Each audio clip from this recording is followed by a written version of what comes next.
Merry Christmas সকলকে। জায়গাটা বুঝতে পারছো কোথায়?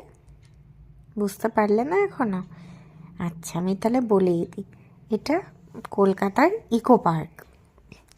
এখানে আজকে আমরা 25 ডিসেম্বরটা কাটিয়ে এলাম, ছুটির দিন, খুব মজা করে।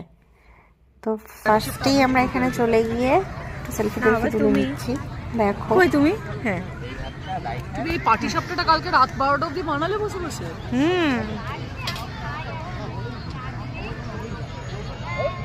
এই রিও না এদিকে তাকাও। এই ভদ্রলোকে বসে আছে উনি আগে। একজন বুড়ো, একজন বুড়ি আবার শুয়েও আছে। তাহলে গাড়ির থেকে বালিশ টানলে ভালো হতো।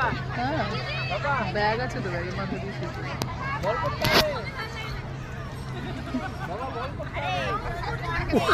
বলার এখন রেস।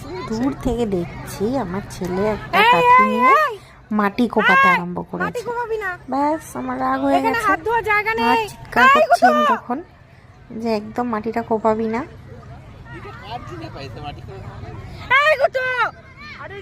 এখানে মাটি মুখটা লাগবে তো। দাদা নিয়ে নিন তো কাঠিটা। দাদা নিয়ে নিন, কারো চোখে খোঁচা লাগবে।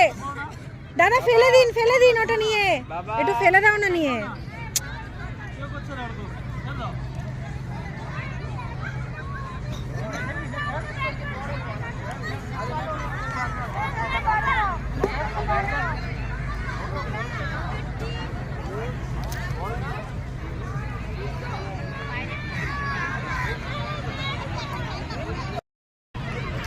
কেউ করছে ওর মধ্যে, ও এর মধ্যে ঢুকাচ্ছে। এই তো জলের মধ্যে খেলায়, জলের মধ্যে খেলে এটা। এটা আবার এখানে খেলছে।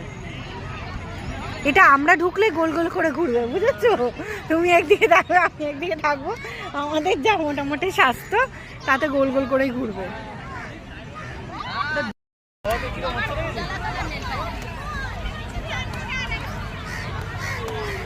পাটি সাপটার বাটিটা কই?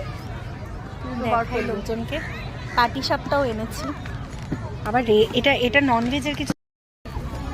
হ্যাপি বার্থডে যিশু ঠাকুর। ব্যাস, ভেরি গুড। যাই হোক, কেক কাটার পরে আমরা তারপর খেলাম। খাওয়ার পরে এবার লাঞ্চের টাইম হয়ে গেল। ব্যাস, এবার আমি লাঞ্চে একটা দারুণ জিনিস খেলাম, বিরিয়ানি। মাটন বিরিয়ানি চেয়েছিলাম কিন্তু পাইনি, তাই আমরা চিকেন বিরিয়ানি খাচ্ছি। তো